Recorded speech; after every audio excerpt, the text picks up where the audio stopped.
नमस्कार, मैं समृद्धि कुशमरिया स्वागत करती हूँ आपका। आज हम एक ऐसे उपन्यास पर चर्चा करेंगे जिसके लिए कहा जाता है कि कई उर्दू भाषियों तथा कई अंग्रेज़ी भाषियों ने हिंदी सीखी थी ताकि वे इस उपन्यास को पढ़ सकें। जी हाँ, जैसा कि आप देख सकते हैं, हम बात कर रहे हैं चंद्रकांता उपन्यास की, जिसे बाबू देवकीनंदन खत्री ने लिखा था। ये तिलिस्मी रहस्यों एवं अय्यारियों से परिपूर्ण एक रोमांचक तथा रोचक उपन्यास है। इसके संपादक M.I. राजस्वी हैं। ये किसी एक विषय पर आधारित कोई उबाऊ उपन्यास नहीं है। इसमें घृणा, प्रेम, ईर्ष्या, द्वेष और राजनीतिक कुचक्रों तथा षड्यंत्रों से भरपूर राजकुमारी चंद्रकांता एवं वीरेंद्र सिंह की अद्भुत कथा है। देवकीनंदन खत्री, जो कि इसके लेखक हैं, इन्हें तिलिस्मी कथा का सम्राट कहा जाता है, क्योंकि हम ऐसा कह सकते हैं कि चंद्रकांता पहला तिलिस्मी रहस्यों एवं अय्यारियों से परिपूर्ण उपन्यास है। अब एक प्रश्न आपके मन में भी होगा, ये तिलिस्म क्या है एवं अय्यारी क्या है? तिलिस्म हम कह सकते हैं पुराने समय में जब जो धन से परिपूर्ण राजा लोग होते थे, वे ज्योतिषी एवं शिल्पकारों की मदद से एक तिलिस्म तैयार किया करते थे, जिसे हम एक तरीके से भूल भुलैया भी कह सकते हैं। वे किसी एक व्यक्ति के नाम पर उसे बांध दिया करते थे ताकि जब आगे चलकर वो व्यक्ति आए और उस तिलिस्म को तोड़े और उसमें जो भी खजाना है वो ले सके। यदि कम शब्दों में कहें तो हम ऐसा कह सकते हैं कि राजकुमारी चंद्रकांता, जो कि तिलिस्म में कैद हो जाती हैं, जो कुमार वीरेंद्र सिंह होते हैं, वो उन्हें छुड़ाने के लिए उस तिलिस्म को तोड़ते हैं। ये बहुत ही रोचक तथा रोमांचक कथा है, जिसे पढ़कर आपको ऐसा लगेगा कि आप भी उसी स्थान पर हैं जिसे उपन्यास में कहा जा रहा है। चंद्रकांता की प्रख्याति इतनी फैली, उसे इतनी प्रख्याति मिली कि इसके बाद चंद्रकांता संतति, जिसके 6 खंड अथवा 6 पुस्तक हैं, उसे भी प्रकाशित किया गया। इसकी भी बहुत लोकप्रियता हुई।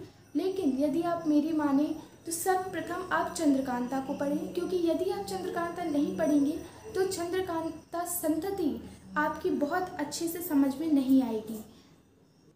बाबू देवकीनंदन खत्री की और भी प्रख्यात हुए कुछ उपन्यास हैं, जैसे कुसुम कुमारी, कटोरा भर खून, काजर की कोठरी, अनूठी बेगम, नरेंद्र मोहिनी एवं गुप्त गोदना, जिन्हें भी बहुत प्रसिद्धि मिली। अब यदि हम बात करें कि इसे गढ़ने का आधार क्या रहा होगा तथा इसे कैसे गढ़ा गया, तो इसके लेखक बाबू देवकीनंदन खत्री को चुनारगढ़, जो कि उत्तर प्रदेश में स्थित है, वहाँ के पुरातत्व विभाग में उनके खंडहरों का ठेका दिया गया था। जब उन्होंने खंडहरों को बारीकी से परखा, उन्हें जांचा और उन पर गौर फरमाया, तो उन्होंने देखा कि यह एक बहुत रोमांचक तथा रोचक उपन्यास के रूप में सामने आ सकती है, तथा इसी कारण उन्होंने इसे गढ़ा। उन्होंने देखा कि खंडहरों में की शिल्प रचना कितनी खूबसूरत है। पतली और संकरी गलियों से जाने के बाद अचानक एक बड़ी सी दहलान या बड़ा सा आंगन खुल आता है। इन तरह की चीज़ों को देखकर उनके मन में विचार आया कि क्यों ना एक ऐसा उपन्यास लिखा जाए जो कि तिलिस्मी रहस्यों से परिपूर्ण हो तथा अय्यारियों से परिपूर्ण हो। इसलिए उन्होंने चंद्रकांता उपन्यास का निर्माण किया। यह उपन्यास पूरी तरह लेखक की सोच पर आधारित है। इस बात से हमें ये भी पता चलता है कि लेखक बाबू देवकीनंदन खत्री एक बहुत ही घुमक्कड़ किस्म के इंसान थे, जिन्हें चीज़ों को देखना, उन्हें परखना पसंद था। इसी कारण उन्होंने इस रचना को इतने खूबसूरत ढंग से प्रस्तुत किया कि इसकी प्रख्याति इतनी फैल गई कि अन्य भाषी लोगों ने भी हिंदी सीखी इस उपन्यास को पढ़ने के लिए। अब मैं बस इतना ही कहना चाहती हूँ कि यदि आपने इस उपन्यास को पढ़ लिया, यानी चंद्रकांता को पढ़ लिया, तो जाहिर सी बात है आप हैरी पॉटर को बिल्कुल भूल जाएंगे, क्योंकि ये किसी प्रकार से उससे कम नहीं है। जबकि इसे पढ़ने से हमें पता चलता है हमारी संस्कृति के बारे में, पुराने समय में किस प्रकार लोग तिलिस्म बनाया करते थे, और हमारे इस बारे में हमें पता चलता है कि हमारे यहाँ भी कितने धनी और संपन्न राजा महाराजा हुआ करते थे, जो तिलिस्म में जाने कितना खजाना रखा करते थे। अब यदि आप इस पुस्तक को लेना चाहें, और यदि मेरी माने तो इसे ज़रूर पढ़िए। ये आपके शब्दकोश को बहुत निखारेगी। क्योंकि इसमें कई ऐसे शब्द हैं जो आमतौर पर आपको देखने को नहीं मिलते।